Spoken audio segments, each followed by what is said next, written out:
जब औरंगजेब ने आंखें मूंदे तो हिंदुस्तान बिखर गया। पेश है औरंगजेब के बाद का भारत। मुगल इतिहास को देखें तो ये किसी फिल्म की कहानी से कम नहीं लगता।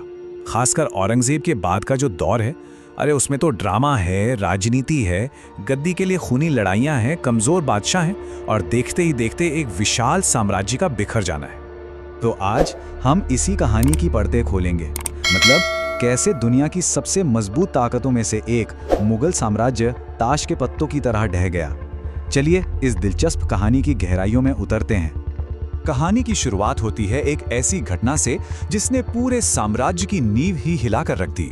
ये थी शक्तिशाली सम्राट औरंगजेब की मौत। बस यहीं से अस्थिरता का वो दौर शुरू हुआ जो फिर कभी थमा नहीं।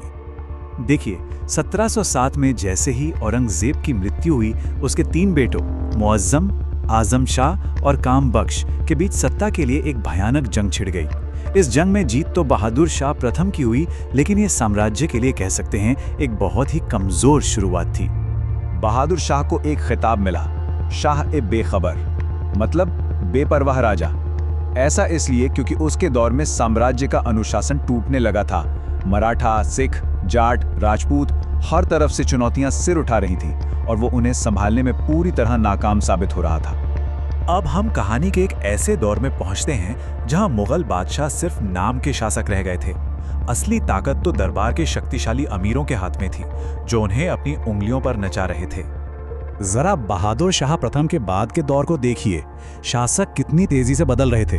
कुछ ही सालों में पहले जहांदार शाह आया, फिर फर्रुखसियर। ये अदला बदली इस बात का साफ सबूत थी कि साम्राज्य के केंद्र में कितनी गहरी अस्थिरता फैली हुई थी। एक के बाद एक बादशाह आ रहे थे, जा रहे थे और चारों तरफ अराजकता का माहौल था। और यहीं से कठपुतली बादशाहों का चलन शुरू हुआ। जहांदार शाह जैसे शासक तो अपने वजीर जुल्फिकार खान के पूरे नियंत्रण में थे। वहीं दूसरी तरफ फर्रुखसियर को सैयद बंधुओं ने गद्दी पर बैठाया था, जिन्हें इतिहास में किंग मेकर्स के नाम से जाना जाता है। मतलब बादशाह सिर्फ एक चेहरा था, असली खेल तो पर्दे के पीछे चल रहा था। और इस खेल का सबसे शर्मनाक मोड़ आया 1719 में, जब फर्रुखसियर को उसी के अमीरों ने अंधा करके मार डाला। सोचिए, ये मुगल सिंहासन के मान सम्मान पर अब तक का सबसे बड़ा हमला था। साम्राज्य की प्रतिष्ठा जैसे मिट्टी में मिल गई थी। अब तक जो ड्रामा दिल्ली के दरबार में चल रहा था, उसका असर पूरे साम्राज्य पर दिखना शुरू हो गया। एक एक करके साम्राज्य के प्रांत उससे अलग होने लगे, ठीक वैसे ही जैसे किसी पुरानी इमारत की ईंटें एक एक करके गिर रही हों। इस दौर में दिल्ली की गद्दी पर बैठा मोहम्मद शाह, जिसे लोग रंगीला के नाम से जानते थे। उसे कला और संगीत से तो बहुत प्यार था, लेकिन साम्राज्य चलाने में उसकी दिलचस्पी बिल्कुल जीरो थी और इसी का फायदा हर किसी ने उठाया।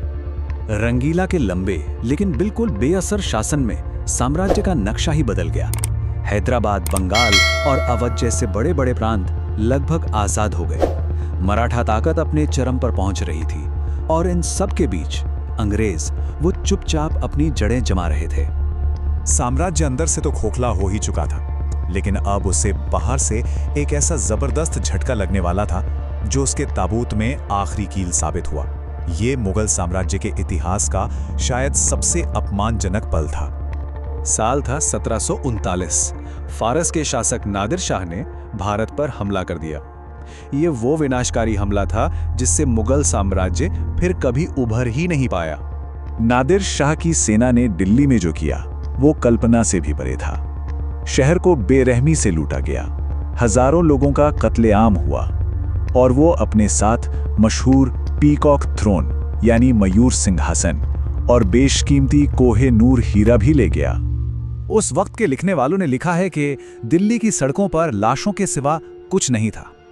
इस एक घटना के बाद पूरी दुनिया को यह समझ आ गया कि मुगल साम्राज्य अब सिर्फ नाम का रह गया है। उसकी ताकत और इज्जत दोनों खत्म हो चुकी थी। नादिर शाह के हमले के बाद मुगल साम्राज्य खोखले ढांचे जैसा हो गया था, जो क्षेत्रीय ताकतों और एक नई उभरती शक्ति के बीच बुरी तरह फंसा हुआ था। ये उसके अस्तित्व के आखिरी कुछ दशक थे जो बहुत पीड़ादायक थे। इसके बाद जो हुआ, उसने ताबूत पर आखिरी कीलें ठोंक दी। पहले अहमद शाह अब्दाली के हमलों ने बची खुची ताकत भी चूस ली।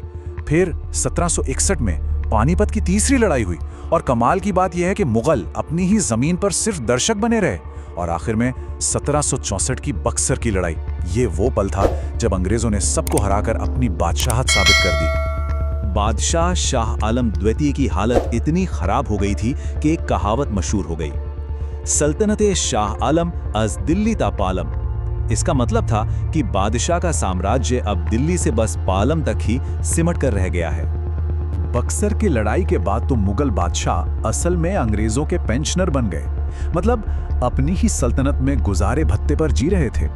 ये सिलसिला तब तक चला जब तक कि अंतिम सम्राट बहादुर शाह जफर 1857 के विद्रोह का चेहरा नहीं बन गए।